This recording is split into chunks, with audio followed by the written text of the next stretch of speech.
The northern interior of Alaska stretches without interruption for hundreds of miles. In the Brooks Range, the land rises slowly into long ridges of rock and tundra, shaped by ice and wind rather than human presence. There are no towns, no roads, and no permanent structures. The only consistent movement comes from migrating caribou and the slow seasonal shift of rivers cutting through permafrost. In late summer, the terrain appears open and calm. Low shrubs and grasses cover the valleys. Shallow lakes reflect a pale sky that rarely changes. The nearest airstrip lies far to the south, separated by mountains and empty forest. From the air, the region looks continuous and unbroken. From the ground, it feels absolute in its scale. Weather patterns here are stable but indifferent. Temperatures fall steadily from August into September. Snow arrives without ceremony and remains for most of the year. Wind travels freely across the exposed plateaus, carrying no sound except itself. This part of Alaska does not signal danger. It simply offers no margin for error. Once a person is placed here, movement depends entirely on personal preparation, mechanical reliability, and time. When those fail, distance becomes the defining condition. Carl McCunn was born in Missouri in 1948 and trained as a photographer. By the early 1980s, he had begun planning a long-term wildlife photography project in Alaska. His intention was to live alone in a remote region and document animals through seasonal changes.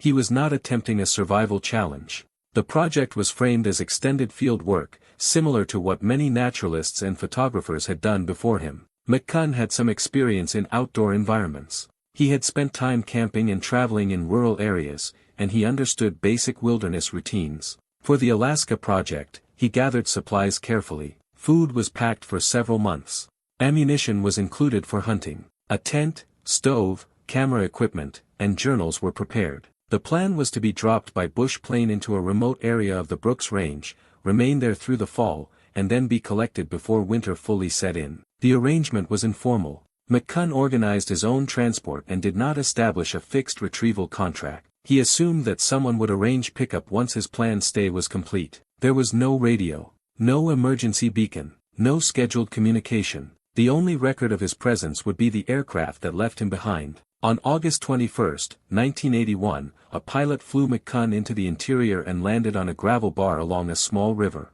The plane unloaded his equipment and supplies.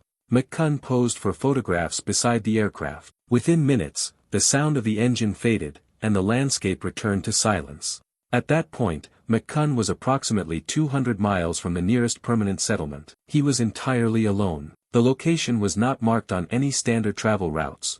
No one else knew his precise coordinates. The project, in his mind, had begun. McCunn expected to be retrieved before the onset of winter. His notes later showed that he believed a plane would arrive in late September or early October. He had not arranged a specific date, nor had he secured a contract with a pilot for return transport. Instead, he relied on informal understanding and assumption. As September passed, the days shortened. Temperatures dropped below freezing at night. Snow began to appear in light layers across the tundra. McCunn continued working, photographing wildlife and maintaining his camp. He recorded observations about weather, animals, and his supplies. There was no immediate concern. The food stocks were still sufficient, and hunting conditions were good. By mid-October, no aircraft had appeared. McCunn wrote that he was surprised but not alarmed. He believed delays were normal in remote flying. He remained near his original landing site, assuming that any pilot searching would return to the same location. The first clear sign of trouble came when snow accumulated deeply enough to prevent the river from being used as a landing strip. Ice began to form along its edges. The window for safe retrieval was closing. At this point, McCunn faced a limited set of options. He could attempt to walk south toward known air routes, or he could stay and wait for rescue. He chose to remain. His supplies, though finite, were still substantial. He had shelter. He had a rifle. The landscape offered game. The decision fixed his situation. Without communication equipment, he had no way to signal. Without a scheduled pickup, no one was actively looking for him. The distance that once seemed manageable became operational. From this moment forward, the outcome depended entirely on how long his resources could be extended. McCunn organized his days around basic routines. He recorded temperatures, weather changes, and animal sightings. Each morning began with checking the condition of his shelter and food stores. His tent was reinforced with snow walls as winter advanced. He used driftwood and sparse scrub to maintain small fires, conserving fuel whenever possible. Food initially came from carried supplies. He had canned goods, rice, flour, and powdered milk. As these declined, he relied more heavily on hunting. Caribou and small game were present in the region, though not consistently. Ammunition was used sparingly. He documented several successful kills early in the winter, preserving meat by freezing it in shallow pits dug into the snow. Water was obtained by melting ice and snow over his stove. This required fuel, which became increasingly limited. As temperatures dropped, mechanical tasks became slower. Metal tools froze to bare skin. Matches failed. The stove malfunctioned periodically, forcing him to rely on open flame. By November, daylight had reduced to only a few hours.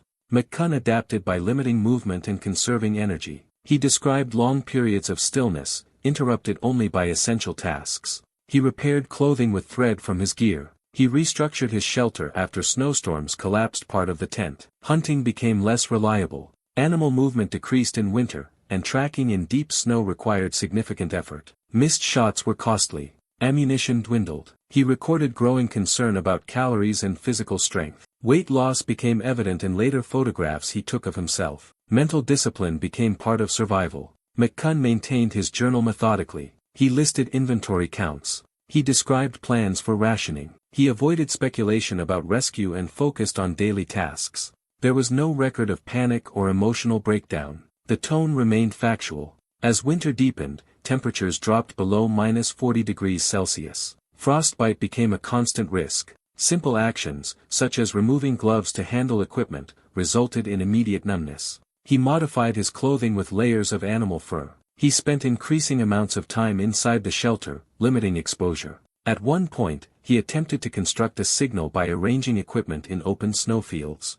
Without aircraft traffic, it served no practical function. He noted its presence but did not expect it to be seen. By early spring, food reserves were critically low. Ammunition was nearly exhausted. He recorded unsuccessful hunts and long periods without meat. Physical weakness reduced his ability to travel far from camp. He began consuming remaining supplies more rapidly than planned. Despite this, McCunn continued documenting his condition. Entries became shorter. Handwriting weakened. He noted declining strength, dizziness, and difficulty standing for extended periods.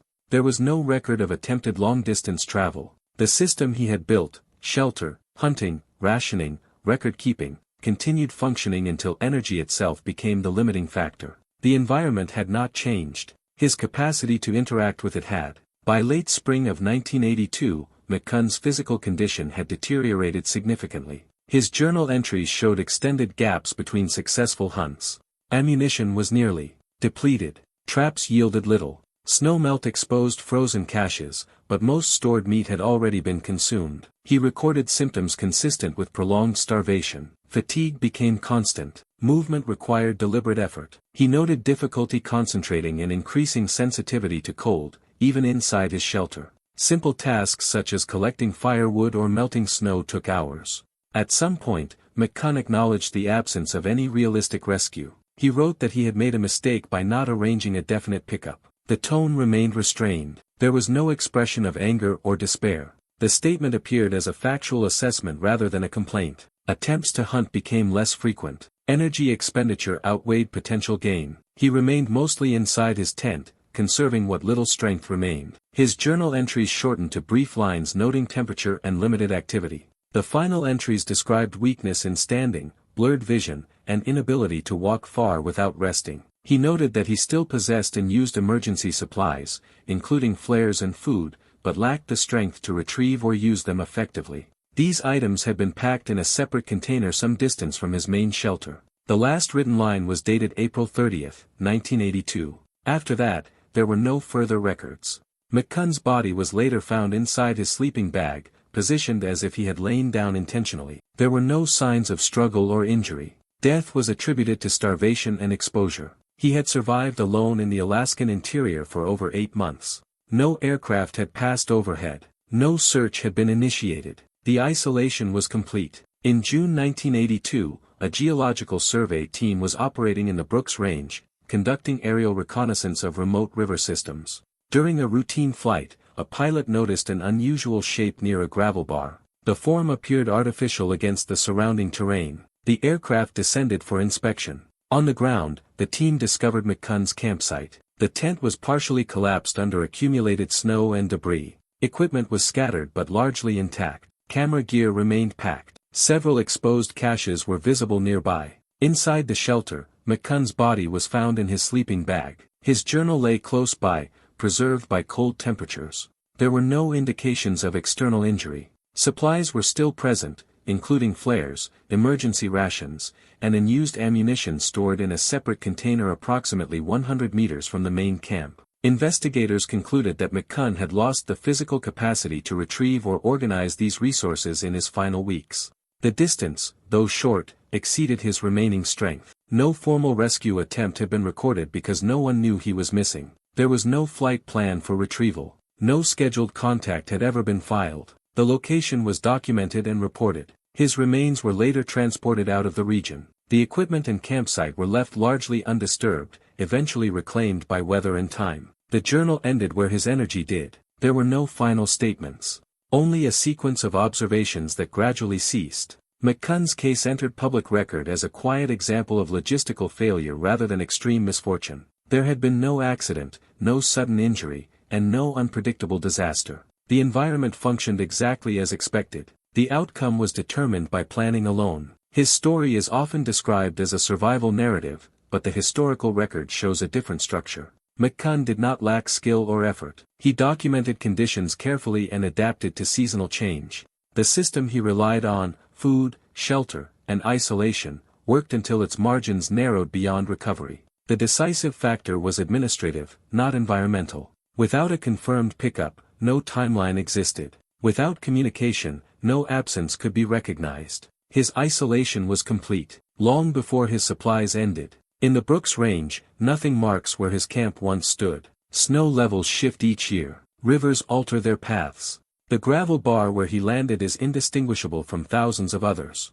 What remains is a written sequence of dates and observations, preserved through official reports and his recovered journal. The record does not suggest heroism or recklessness.